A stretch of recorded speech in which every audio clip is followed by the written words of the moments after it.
Compañeros. A continuación vamos a presentar nuestro trabajo sobre el tema de las neuronas, la sinapsis y los neurotransmisores.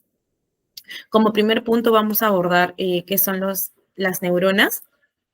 Las neuronas son células especializadas del sistema nervioso encargadas de recibir y procesar y transmitir información a través de los impulsos eléctricos y químicos. Son células que representan la unidad fundamental del sistema nervioso. Es el nombre que se le da a la célula nerviosa y a todas sus prolongaciones. Las neuronas son células excitables especializadas para la recepción de estímulos y la conducción de impulsos nerviosos. Varían considerablemente en tamaño y forma, pero todas ellas tienen un cuerpo celular. A partir de su superficie, proyectan más prolongaciones. A continuación, podemos visualizar la morfología general de las neuronas y cada una de sus estructuras.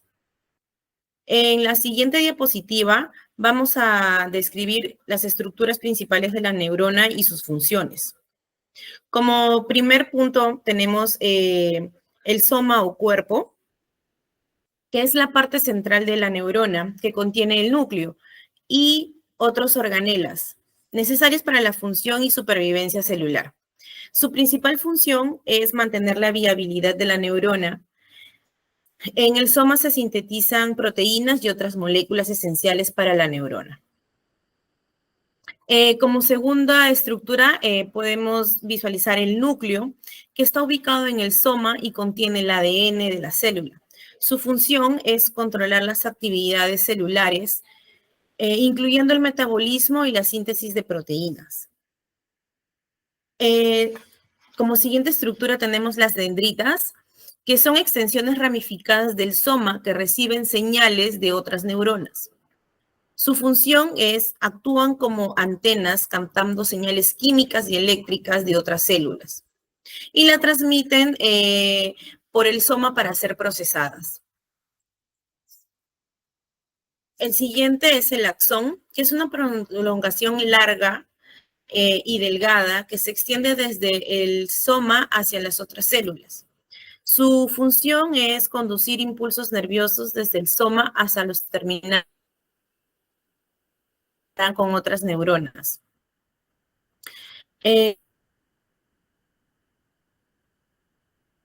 Es una capa aislante de material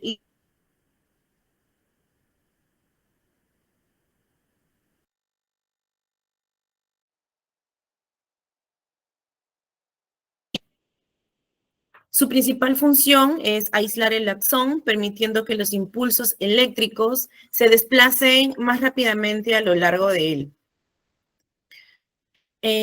La mielina es crucial para la transmisión rápida y eficiente de las señales nerviosas.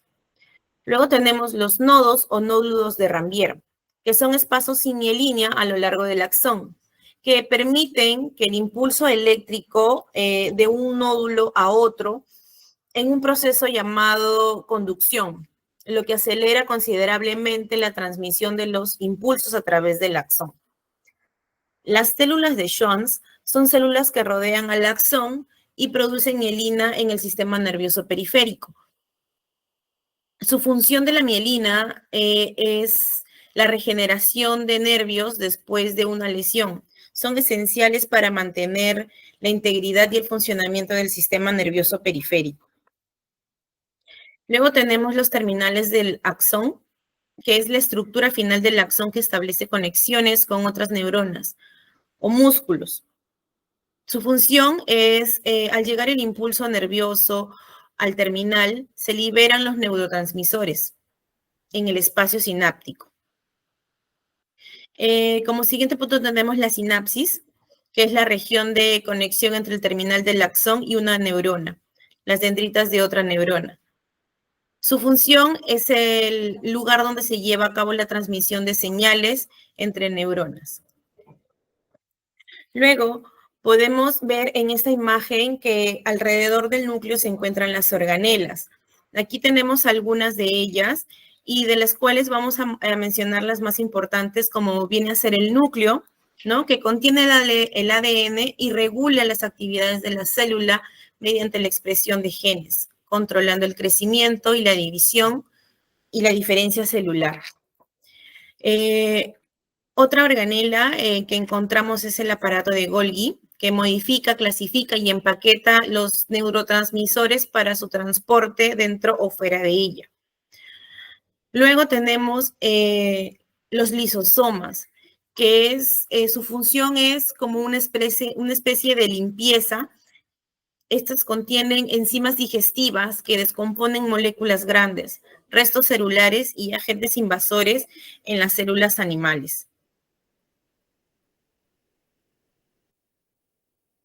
También encontramos que hay tipos de neuronas que se dividen en 4, que encontramos las multipolares, las bipolares y unipolares, las axónicas. Cada una de ellas tiene una forma peculiar. En las multipolares tenemos que tienen varias dendritas y un solo axón. Son las neuronas más comunes en el sistema nervioso central, especialmente en el cerebro y en la médula espinal. Luego tenemos las bipolares, que poseen 2 prolongaciones, una dendrita y un axón, que se extienden en direcciones opuestas desde el soma. Estas se encuentran en el sistema sensorial, como en la retina del ojo y el epitelio olfatorio. Luego tenemos las unipolares, que tienen una única prolongación que sale del soma y que se divide en 2 ramas. Una actúa como dendrita y otra como axón. Y por último, tenemos la anaxónica, que es la célula amacrina. Muchas gracias. Con mi siguiente compañera, por favor. Sí. ¿Cómo están, compañeros? Yo les voy a hablar de la sinapsis. ¿Puedes pasar? Bueno, a ver, la sinapsis es el proceso mediante el cual las neuronas se comunican entre sí para transmitir información. Es esencial para nuestro funcionamiento, para poder sentir, pensar y actuar. La sinapsis permite que las señales eléctricas se transmitan de una neurona a otra, para que de esta manera podamos llevar a cabo cualquier tipo de información. Estas uniones de neurona a neurona se llaman sinapsis. Puedes pasar. Muy bien. Tenemos la neurona que envía la señal de una neurona a otra, se llama neurona presináptica. Y la que recibe la señal se denomina neurona postsináptica. Pues, bueno, vamos a hablar de la sinapsis por localización, es decir, en qué parte de la neurona hacen sinapsis. Por ejemplo, tenemos la axodendrítica, que es de axón a una dendrita. La axosomático, que es de axón a un cuerpo. La exosecretor, que es de axón a un vaso sanguíneo. Luego tenemos la axosónico, que es de axón a otro axón. Y la dendrodendrítica, que es de una dendrita a otra dendrita. Y por último, la axoextracelular, que es de un axón sin conexión. Luego tenemos el tipo de sinapsis. Conocemos 2 tipos de sinapsis en función de cómo se envía el mensaje. Uno, tenemos la sinapsis eléctrica, que es una conexión física entre las neuronas que permite que las señales eléctricas se propaguen directamente de una neurona a otra. Esta transmisión eléctrica se logra a través de hendiduras, uniones de hendiduras, que son canales especializados de proteína que conectan físicamente las membranas de neuronas adyacentes. Y luego tenemos mediante las conexonas, que son complejos hexaméricos de proteínas que constan de conexinas y forman canales dentro de las uniones en hendiduras para el paso de los iones y las moléculas pequeñas. Luego pasamos con la sinapsis química. Es el tipo más común de sinapsis, en el que los neurotransmisores se liberan en la hendidura sináptica para comunicar información entre las neuronas. La sinapsis química tiene varios componentes. Tiene el botón terminal del axón, neurotransmisores, hendidura sináptica y membrana postsináptica. Vamos a hablar un poquito del axón terminal. Ese es aquel que se localiza al final del axón de la neurona presináptica. Luego, los neurotransmisores son moléculas químicas que sirven como neuromensajeros para la transmisión de información entre dos células implicadas. Luego tenemos a la hendidura sináptica, que son espacios pequeños entre las membranas presinápticas y postsinápticas. Y tenemos la membrana postsináptica. Contiene proteínas receptoras que unen los neurotransmisores liberados. Luego, la sinapsis química tiene dos tipos a su vez. Tiene la sinapsis excitatoria y la sinapsis inhibitoria. Vamos a hablar de la excitatoria. Es aquella que provoca un aumento en el potencial de la acción de la neurona postsináptica. Las sinapsis excitatorias son fundamentales para el aprendizaje y la memoria. El neurotransmisor de la sinapsis excitatoria despolariza la membrana postsináptica. La unión de acetilcolina a sus receptores en la célula postsináptica abre canales de sodio regulados por un ligante. Estos permiten una afluencia de iones de sodio, reduciendo el potencial de la membrana. Y luego tenemos la sinapsis inhibitoria. Puedes pasar, compañera. El neurotransmisor en la sinapsis inhibitoria hiperpolariza la membrana postsináptica. Es decir, el receptor es un canal de cloruro regulado por un ligante. La unión de GABA a los receptores aumenta la afluencia de iones de cloruro en la célula postsináptica, elevando su potencial de membranas e inhibiéndola así. Muchísimas gracias. Le paso con mi compañera. Hola, ahora vamos a hablar sobre los neurotransmisores. ¿Qué son los neurotransmisores? Los neurotransmisores son mensajeros químicos del cerebro que pueden enviar señales excitatorias o inhibitorias para que las neuronas generen o no un impulso eléctrico. Se trata de moléculas que se producen, almacenan y liberan y desde la neurona hacia la sinapsis. Su liberación se produce como respuesta a un estímulo y luego actúan sobre otra neurona postsináptica o sobre un órgano bajo su mando y o control, como el músculo, es decir, sobre células que tienen capacidad de recibir y traducir información. Siguiente. ¿Cómo funcionan los neurotransmisores? Los neurotransmisores son moléculas que se almacenan en una especie de sacos hechos de membrana celular denominados vesículas, las cuales se encuentran al final de la neurona en el terminal axónico. Cuando el impulso nervioso llega hasta el final de la neurona, se abren canales para calcio que permite su ingreso dentro de esta y como consecuencia se iniciará una serie de eventos que traerán como resultado la fusión de las vesículas con la membrana de la neurona y así liberan los neurotransmisores al espacio sináptico. Una vez que un neurotransmisor es liberado al espacio sináptico, se unirá a su receptor correspondiente en la siguiente neurona, quien a su vez integrará todas las señales que le lleguen, sean inhibitorias o excitatorias, y el resultado final decidirá si producirá o no el impulso nervioso. Después de liberarse al espacio sináptico y unirse a un receptor, los neurotransmisores terminan siendo eliminados, sea por degradación o porque vuelven a la neurona que los liberó, lo que se llama recaptación. Eso hace que los neurotransmisores ejerzan su acción por tiempo limitado. Sin embargo, este tiempo se puede manipular. Si reducimos la cantidad de neurotransmisores que se recaptan, ellos permanecerán más tiempo ejerciendo su acción y por lo tanto se prolongará su efecto. Esta es la acción que producen los inhibidores de recaptación de serotonina, que es un tipo de antidepresivo muy común. Ahora vamos con los tipos de neurotransmisores. Algunos neurotransmisores son moléculas pequeñas y otros son más grandes. Lo importante es entender que cada neurotransmisor tiene funciones diferentes en nuestro cerebro. Algunos son excitatorios, es decir, que aumentan la posibilidad de que la neurona postsináptica produzca un impulso nervioso. Dentro de este tipo, el glutamato es el neurotransmisor principal del sistema nervioso central.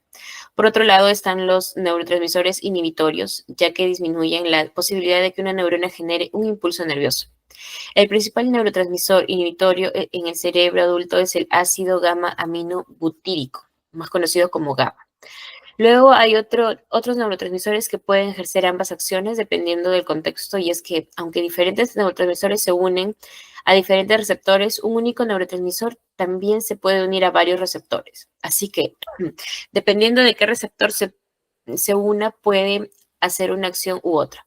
Finalmente, hay un grupo de neurotransmisores que se denominan neuromoduladores. Estos se caracterizan porque sus acciones son más prolongadas y en vez de liberarse en sinapsis concretas, su acción es más difusa, lo que añade flexibilidad a los circuitos neuronales. Ejemplos de neuromoduladores son la dopamina y la serotonina. Ahora vamos con los tipos de neurotransmisores y sus funciones principales. Los más conocidos son la dopamina, que está asociada con la motivación, el placer y la recompensa, relevante en movimientos finos y en el aprendizaje. Tenemos la serotonina, que influye en el estado de ánimo, el sueño y la digestión. Bajos niveles se asocian con la depresión y la ansiedad. La acetilcolina es importante para el aprendizaje y la memoria. También regula los músculos y el movimiento.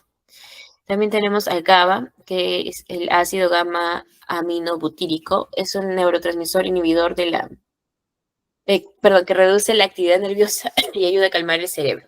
Y también tenemos al glutamato, neurotransmisor excitator, clave para la memoria y el aprendizaje. Vamos con la siguiente. Algunas importancia de los neurotransmisores. Tenemos los desequilibrios en ciertos neurotransmisores pueden relacionarse con trastornos como la depresión, la esquizofrenia y la ansiedad. Algunos tratamientos como los antidepresivos afectan los niveles de neurotransmisores, especialmente la serotonina.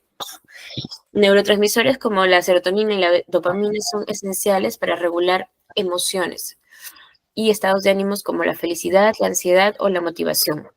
Un desequilibrio de... ¿puedes apagar tu micro, Yasmin? Ya. Un desequilibrio en estos neurotransmisores pueden contribuir a trastornos mentales como la depresión o la ansiedad. La serotonina y la melatonina regulan el sueño, permitiendo que el cuerpo descanse y repare.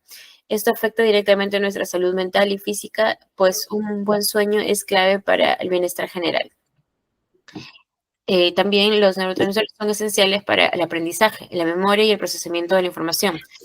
La acetilcolina, por ejemplo, ayuda en el proceso de la memoria y en el aprendizaje, permitiendo que recordemos y procesemos nuevas experiencias.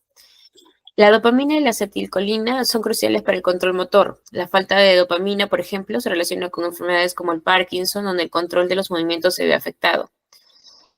El GABA y el glutamato actúan como reguladores del sistema nervioso, ayudando a equilibrar la excitación y la calma. En momentos de estrés ayudan a controlar y regular la respuesta para que no sea excesiva y podamos mantenernos en calma. Comprender los neurotransmisores permite desarrollar tratamientos médicos como antidepresivos que ayudan ajustando los niveles de serotonina o de dopamina en el cerebro, mejorando los síntomas en trastornos como la depresión o la ansiedad y la esquizofrenia. Ahora vamos con algunos trastornos asociados con neurotransmisores. La depresión. Se cree que la depresión es causada por una disminución en los niveles de norepinefrina, serotonina y dopamina en el sistema nervioso central. Por tanto, el tratamiento farmacológico de la depresión apunta a aumentar las concentraciones de estos neurotransmisores en el sistema nervioso central. La esquizofrenia es una enfermedad mental severa, ha sido asociada con cantidades excesivas de dopamina en los lóbulos frontales, lo cual genera episodios psicóticos en estos pacientes.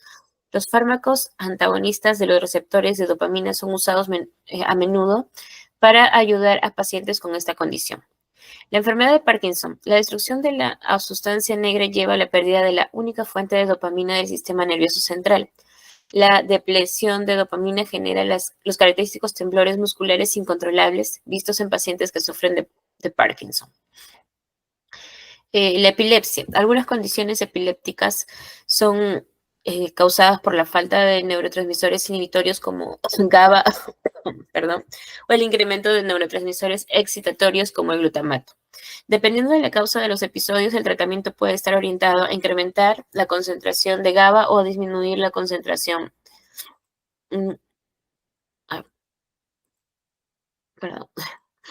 Disminuir la concentración de glutamato. La enfermedad de Alzheimer. La enfermedad de Alzheimer es un desorden neurodegenerativo caracterizado por un daño progresivo a los procesos de aprendizaje y memoria. Está asociado a una carencia de acetilcolina en ciertas regiones del cerebro. La enfermedad de Huntington, una reducción crónica de GABA en el cerebro puede provocar la enfermedad de Huntington, que es una enfermedad hereditaria relacionada con una anormalidad en el ADN, que puede llevar a una disminución en las capacidades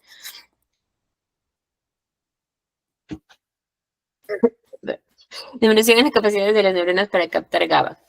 Y tenemos a la miastenia gravis, que es una rara condición autoinmune caracterizada por una falla de la neurotransmisión a nivel de las uniones neuromusculares, llevando a fatiga y debilidad muscular sin atrofia. Y bueno, eso sería todo. Muchas gracias. Gracias.